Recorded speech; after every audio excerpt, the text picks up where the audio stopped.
So good morning. সকাল সকাল ঘুম থেকে উঠে পুকুর পাড়ে বসে রয়েছি আর ভাবছি যে চ্যানেলে ঠিকঠাক ভিডিও দেওয়া হয় না। সো কী নিয়ে ভিডিও বানানো যায়, সেটাই ভাবছিলাম বসে বসে। আর হঠাৎই মনে পড়লো বাবা বলেছে বিকেলবেলা খেজুর গাছগুলো কাটবে।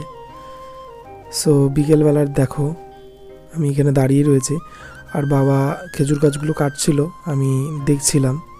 আমাদের খেজুর গাছগুলো বেশ ছোট ছোট। সো কীভাবে কাটতে হয় সেটাই আমি দেখাবো। এই দেখো কেটেছে, রসগুলো পড়ছে গাছ থেকে টপ টপ করে। এগুলোই হাঁড়িতে অল্প অল্প করে পড়ে জমা হবে আর সকালবেলা সেটাকে জাল দিয়ে গুড় তৈরি করা হয়।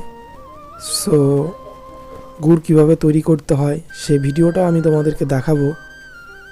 সো আজকের মতো এই মিনি ব্লগটা এখানেই শেষ করছি। সকলে ভালো থাকো, সুস্থ থাকো।